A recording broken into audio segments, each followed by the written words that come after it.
Y News. The Philippine National Police, despite some reported suspected election-related incidents in various parts of the country, considers the Barangay and Sangguniang Kabataan election 2023 as peaceful. The COMELEC expresses strong condemnation for the violence that marred today, BSKE. Several voters were met with long lines and encountered slight machine issues during its first automated BSKE at a school in Quezon City. And find out how the intense air and artillery strikes of Israel in Gaza impact the potential for the conflict to spread to neighboring regions. Good evening, Philippines and the world. Today is Monday, October 30, 2023. Join us in the next hour as we deliver today's top stories around the Philippines and in other parts of the world. We are also seen in 1,935 satellite monitoring centers nationwide and via live streaming worldwide through the UNTV News and Rescue social media channels. I am Kat Numaraos.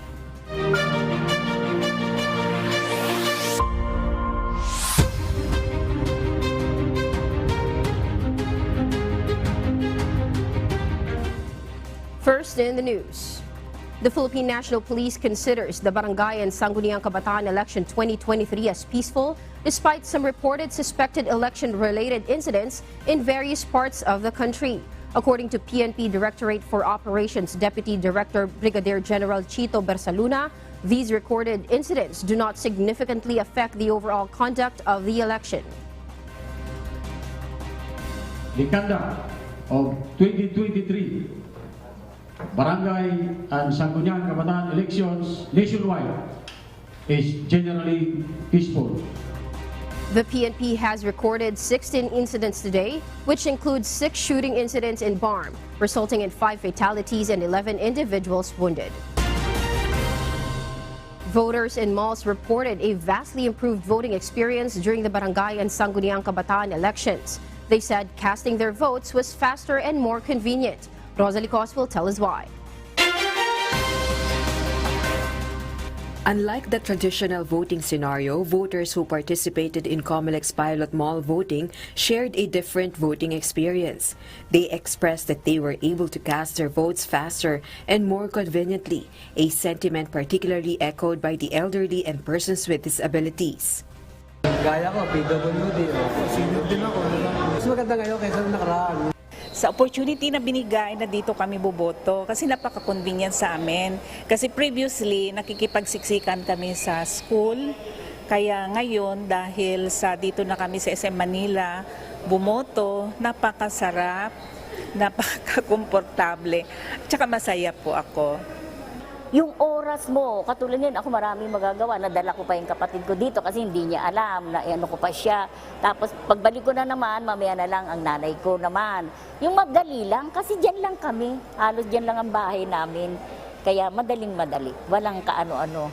Even parents with their children in tow found it easier to vote, and many described their voting experience as a family day. Oh, family day na rin kasi ngayon mo kasama mo, boboto ka, tapos kasama mo yung mga anak mo. O, di pagkalabas bumoto, pasyal.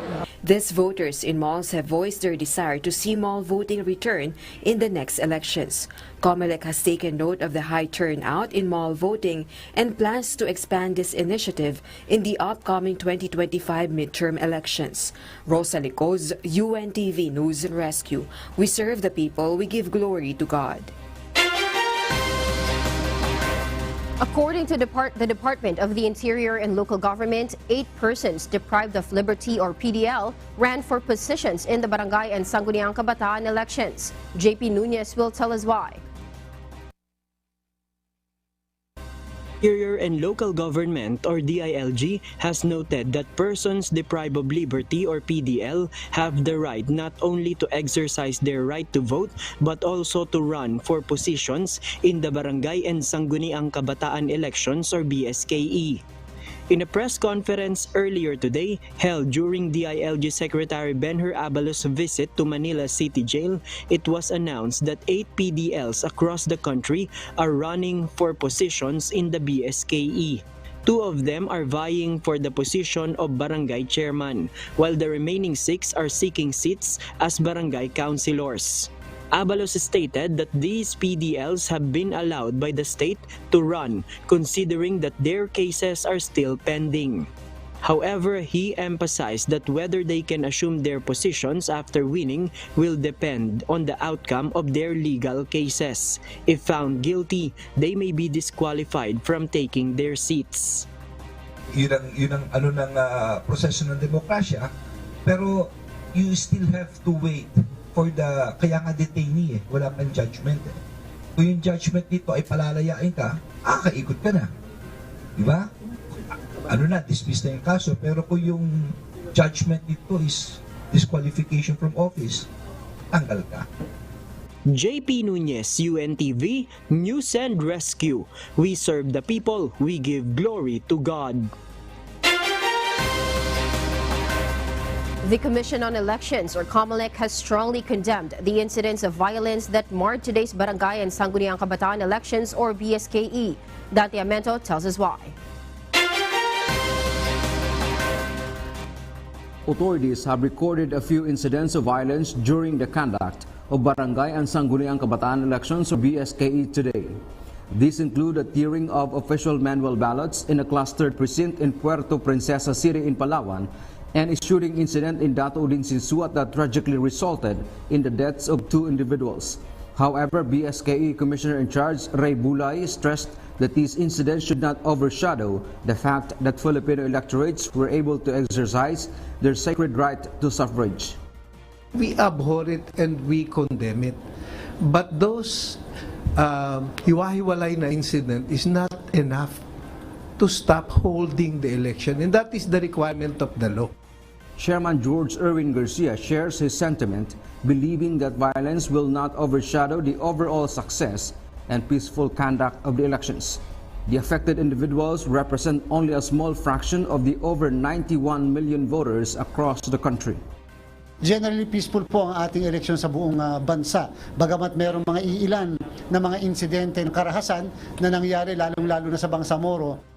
Despite minor delays experienced in some clustered precincts in Mindanao due to security concerns, the polls continued, and as of this moment, the proclamation of winning candidates is ongoing. Sinigurado muna maging maayos, hindi nagkakagulo sa ilang area doon, kaya hindi kagad diniliver yung mga eleksyon paraphernalia, kaya medyo na-late yun. Proclamation of all candidates with pending cases in the commission will be suspended. This is through a recent memorandum released before the BSKE. Dante Amento, UNTV, News and Rescue. We serve the people. We give glory to God.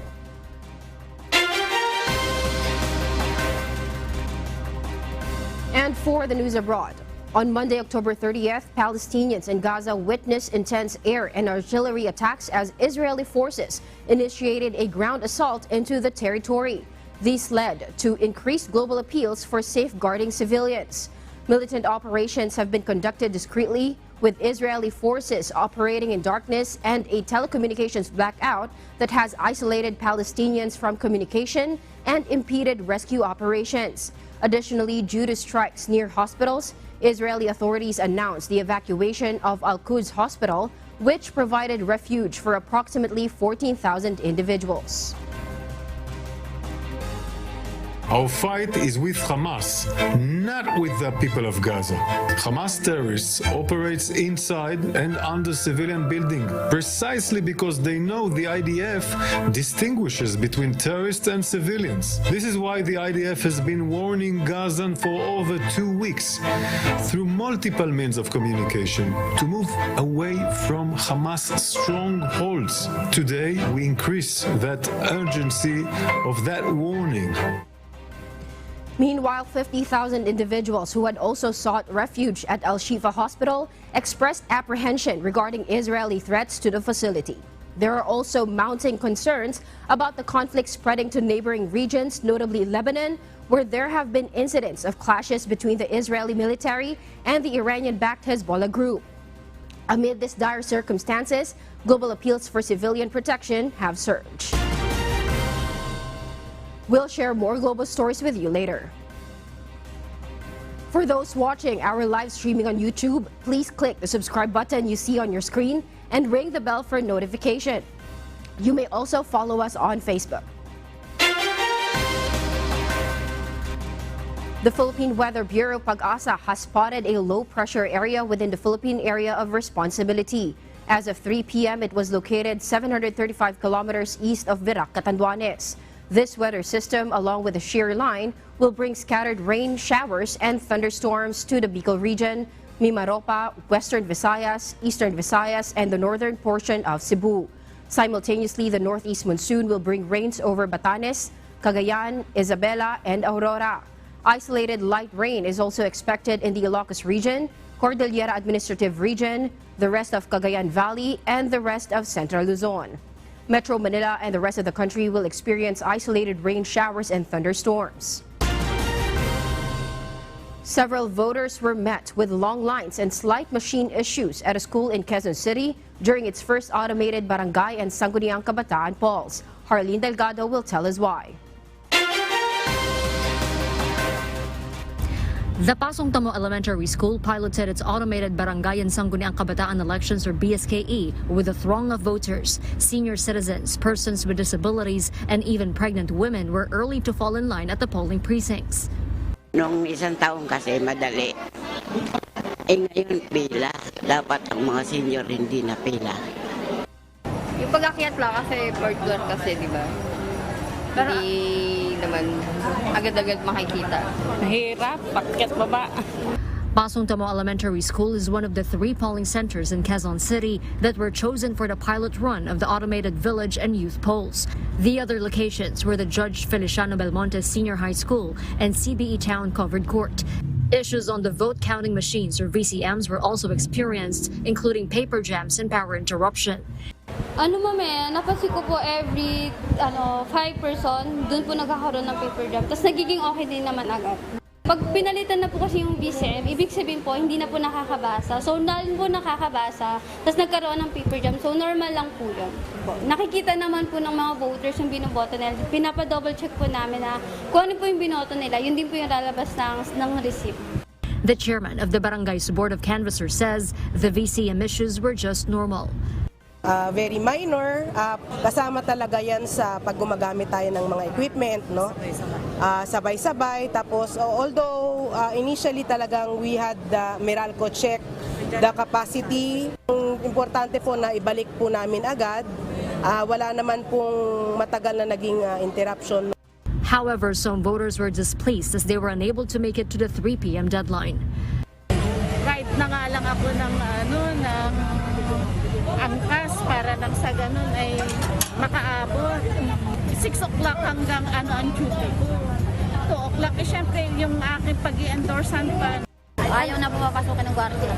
Sana papasukin pa kami kasi tayo naman boto namin. Meanwhile, 8 international observers from various countries visited the school to check the automated system. A total of 133 cards from the 3 polling centers were manually uploaded to COMELEC's consolidation and canvassing system. Harleen Delgado, UNTV News and Rescue. We serve the people. We give glory to God. The Commission on Elections, or COMELEC, has decided to extend voting in a remote village in Abra, allowing voters to cast their ballots until 8 p.m. This decision comes in response to a significant disruption that lasted from 8:30 a.m. to 12 noon. Grace Flores details why.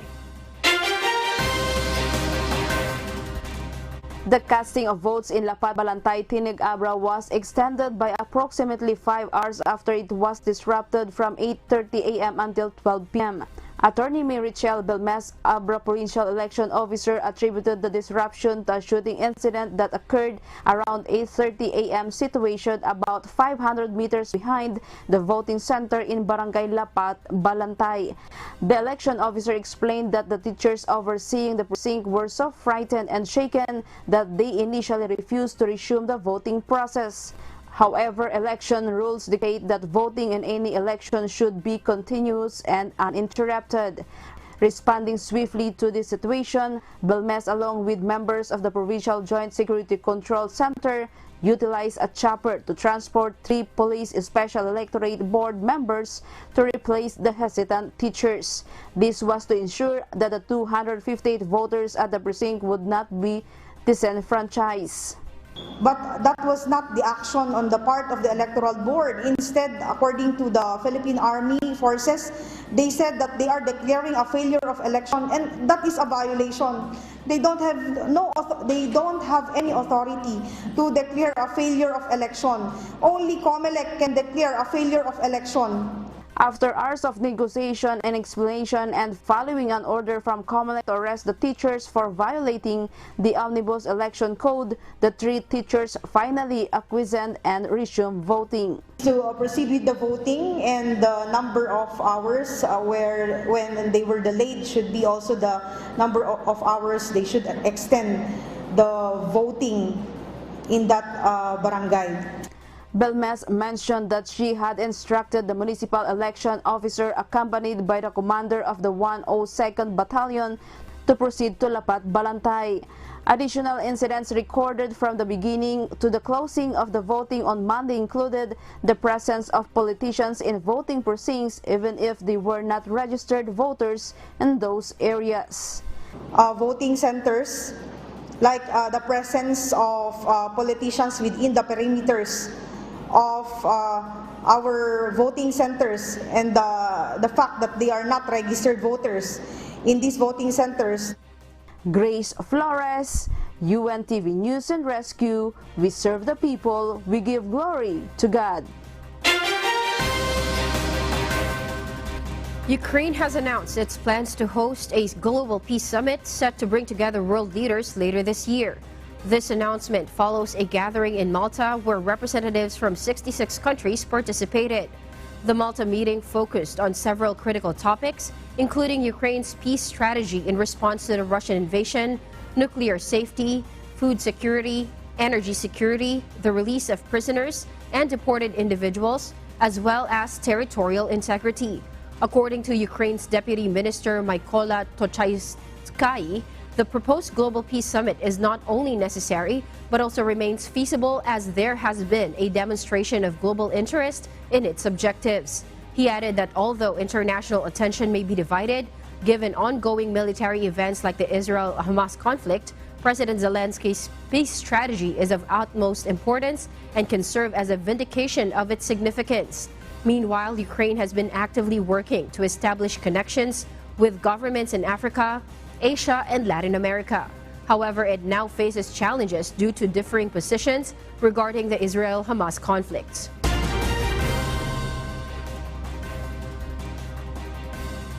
And those are the reasons behind the news in other parts of the globe.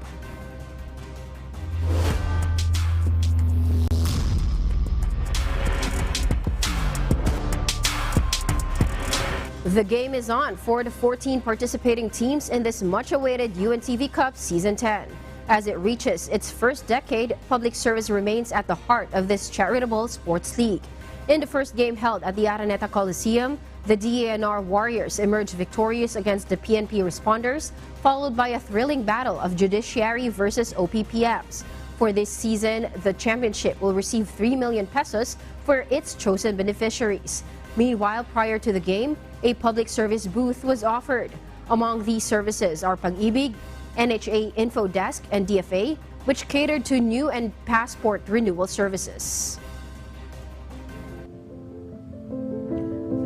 Arkasang Bahay, as the world faces these trying times amid the various challenges and uncertainties, we are inviting everyone to join the global prayer for humanity. Good day. I'm Brother Eli Soriano of the members of the Church of God International. I want to invite you to join us in a minute of prayer every day to pray for humanity and the whole world as we go through these perilous times. While safety measures like washing of hands and strengthening of our immune systems may help us through this horrible predicament, there is still no precaution or cure more powerful than God's mighty intervention. And we need His intervention now more than ever. It doesn't matter what religion you are in or what denomination you belong. This is an invitation for all the people around the world who cares for the future of their family friends, loved ones, and humanity as a whole. Everybody is welcome to pray with us. For more details, you can check out the description box below. Thank you very much, and I hope to hear from you soon. May God bless you.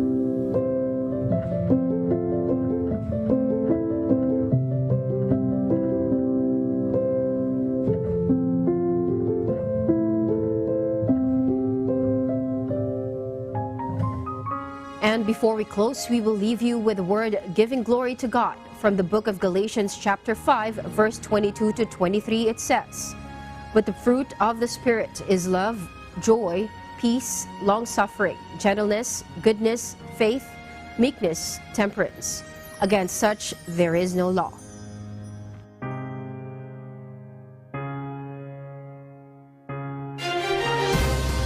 And those are the reasons behind the news, October 30, 2023. Reasons we deliver to you as they unfold. Because we need to know, we will always ask why. I am Kat Maraos. We serve the people. We give glory to God.